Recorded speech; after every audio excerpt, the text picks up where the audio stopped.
कोलकाता लिए चलते हैं, जरा वहां का सूरत हाल जानते हैं मनोज पांडे से। मनोज बताएं। कि आज जिस तरह से कहे कि पूरा उत्तर प्रदेश में जिस तरह से जुम्मे के नमाज पे कहीं न कहीं चल पड़ा था और कोलकाता में भी आज उसी तरह का दिखा गया। लेकिन आपको बता दें कि से लोग एकत्रित हो रहे थे और साफ तौर पे वहां पे रोडों पे जो लोग थे उन्होंने टायर जलाया और पुलिस के ऊपर भी ईटा पत्थर वहां पे बाजी किए। ऐसा कहना है। मनोज एक मिनट रुकिएगा, आप पहले मुझे अपनी लोकेशन बताइए, कहाँ पर हैं? इस समय मौजूद है वाराणसी में है। मनोज कहाँ पर खड़े हैं आप? इस समय हम बनारस में मौजूद यहाँ पे मौजूद है। ठीक है, बताइए मनोज, बताइए। जी देखिए, जिस तरह से वहाँ पे कोलकाता की यदि हम बात करें तो कोलकाता वहाँ पे देखिए जो स्थिति है, इस समय 5 सर्कल से आपको बता दें कि 5 सर्कल में जगह जगह से वहाँ पे रैलियां निकाली जा रही थी, अपना विरोध प्रदर्शन कर रहे थे और वहाँ पे गिरफ्तारी किया जाए इसको लेकर रैलियां किया जा रहा था। लेकिन वहाँ पे लेकिन जो पुलिस के जवान था उन्होंने बताया वहाँ से उसके बंदूक के ऊपर फायरिंग किया और एक वहाँ पे जो मौजूद एक लड़की थी उसे भी वहाँ पे लगाया जो। उसके बाद पुलिस जो जवान थे खुद ही अपने आप से सुसाइड किए हैं और इस तरह का देखिए पूरा का पूरा इस तरह वहाँ पे जो माहौल है वो इसमें पुलिस के जो जवान है, पुलिस के जो रैब के लोग हैं, पुलिस आला अधिकारी जो कोलकाता के सारे लोग वहाँ पहुंच चुके हैं।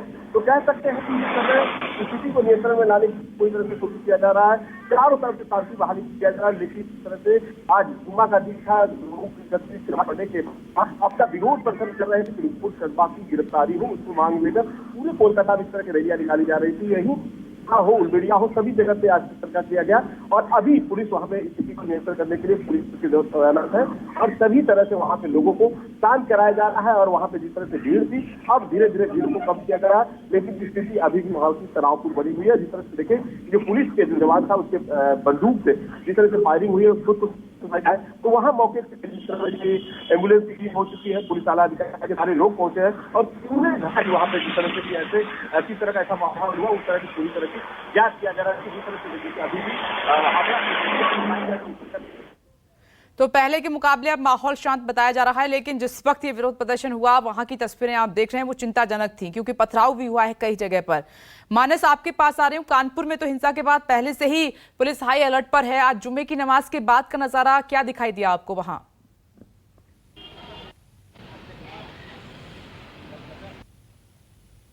देखिए, शुक्रवार इसी सड़क पर पथराव हुआ था, इस नई सड़क पर जहां पर मैं मौजूद हूं, और पूरे उस हिंसा के बाद से लगातार इस इलाके में शांति बहाल के प्रयास किए जाते रहे और तीसरे दिन से ही यहाँ पर माहौल सामान्य हो गया था। लेकिन आज का दिन थोड़ा चुनौती भरा था, क्योंकि आज फिर जुमे की नमाज अदा होनी थी, इसलिए प्रशासन बहुत सतर्क था। सुबह से ही यहाँ पर फोर्स लगी थी। ठीक 1:10 पर यहाँ पर जो आसपास की मस्जिदें हैं वहाँ पर नमाजी आए, नमाज अदा की और बहुत अच्छी बात ये रही कि तमाम नमाजियों ने दुआ मांगी, शहर में अमन और चैन कायम रहे। फिलहाल जो तस्वीर है वो आपके सामने है कि पूरी तरीके से शांति व्यवस्था का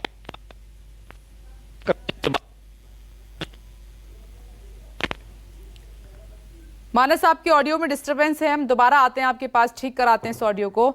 अशोक तिवारी, मैं आपका एक बार फिर से रुक करना चाह रही हूँ। अशोक तिवारी, इसी में से काफी लोगों ने न्यूज़ 24 में कहा, जो विरोध कर रहे थे, कि हमें पुलिस पर भी भरोसा है, कानून पर भी भरोसा है। तो फिर इस प्रदर्शन का मतलब समझ में नहीं आ रहा है, अब ये प्रोटेस्ट क्यों?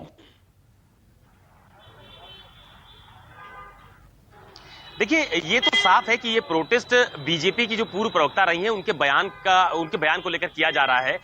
आज जुमे की नमाज तरह से आप यूं कहें कि एक चेन बनेगी प्रदर्शन को लेकर उत्तर प्रदेश और दिल्ली से जोड़ते हुए, इस बात की कल्पना शायद न पुलिस को रही होगी, न ही प्रशासन को, और इस बात की कल्पना की भी नहीं जा रही थी कि कानपुर में जब आपत्तिजनक स्थिति बनी थी, जहां पर पथराव देखने को मिले था, गाड़ियां तोड़ी गई थी, उसके बाद लगातार पुलिस की तरफ से ये प्रेशर क्रिएशन की कोशिश की जा रही थी कि अब वैसी स्थिति कहीं भी उत्तर प्रदेश या अलग राज्यों में ना बनने पाए। तो आज जब राजधानी लखनऊ में टीले वाली मस्जिद पर नमाज शुरू हुई तो एक बार जब शुरुआती दौर में भीड़ वहां पर इकट्ठा हुई तो इस बात की कल्पना नहीं की गई थी कि इतनी ज्यादा भीड़ आज जुमे की नमाज के दौरान टीले वाली मस्जिद या आसपास की मस्जिदों में देखने को मिलेगी।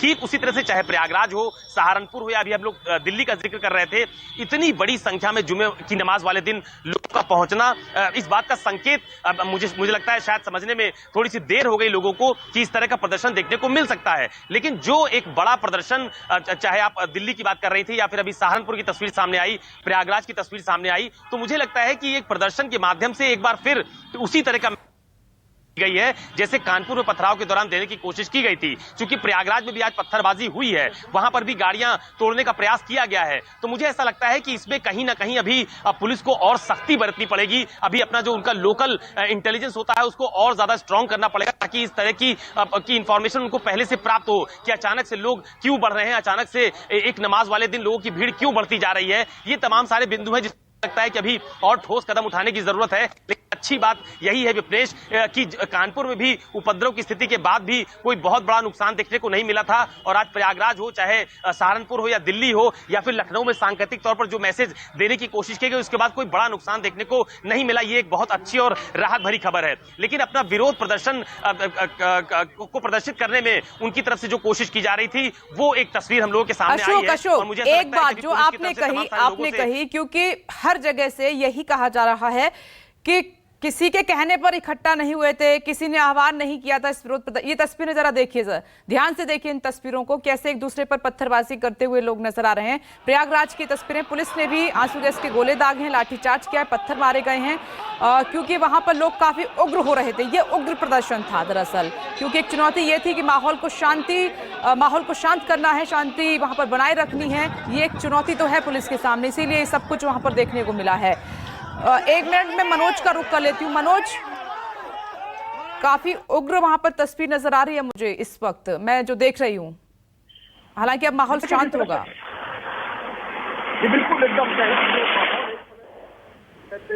किसी तरह से वहां पे लोगों को समझा बुझा रही है कि अपने आप घर जाए, क्योंकि जो लोग एकत्रित हुए थे, देखिए किस तरह से पहले इन्होंने वहाँ जो 5 अरसा सबसे बड़ा मैदान है वहां पे सारे लोग एकत्रित हुए थे, जुमे की नमाज पढ़े हैं। उसके बाद वहां पे रैलियां निकालने की कोशिश किया गया है और विरोध हो रहा है गिरफ्तारी को लेकर। तो कोलकाता के भी वहाँ पे 5 अरसा जो हावड़ा हो, उलबेड़िया हो, तो सारी जगहों पे आज जुम्मे का इस तरह का नमाज था, इसीलिए सारे लोग एकत्रित से एक अच्छा मौका था, क्योंकि जुम्मे के दिन आपको बता दें सारे लोग एक साथ एकत्रित होते हैं और इसी के लिए आज इन्होंने अपना विरोध प्रदर्शन किया, जिसके वजह से देखें कि यहाँ पे 5 अगस्त में एक पुलिस के जवान था, जिस तरह से गोली उन्होंने फायरिंग किया, एक महिला को लगी है और उसके बाद पूरा का पूरा इलाका जो करैया यहाँ पे थाना है उसके अंतर्गत आता है, पूरा तनाव की स्थिति बनी है। लेकिन कह सकते हैं कि पुलिस पूरे तरह से लोगों को समझा बुझा रही है और अभी फिलहाल कह सकते हैं कि मामला शांत है, लेकिन भीड़ वहां पे लोगों के है, लोगों के मनों में गुस्सा है, इस तरह का उग्र है कि आखिर नुपुर शर्मा की गिरफ्तारी क्यों नहीं हो रही है, क्योंकि जिस तरह से उन्होंने बयानबाजी किया है वाकई उनको गिरफ्तार किया जाए। लेकिन पार्टी जिस तरह से देखिए उन्हें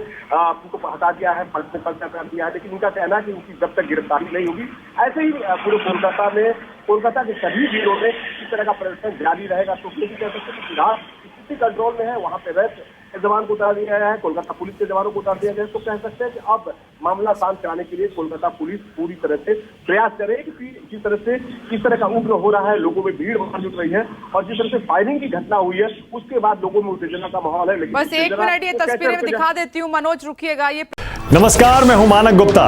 अगर आपको हमारा ये वीडियो पसंद आया हो तो इसे लाइक और शेयर जरूर करें और हाँ, हमें सब्सक्राइब और फॉलो करना ना भूलें, ताकि आप देश और दुनिया की कोई खबर मिस ना करें। तो जुड़े रहिए हमारे साथ और देखते रहिए News 24।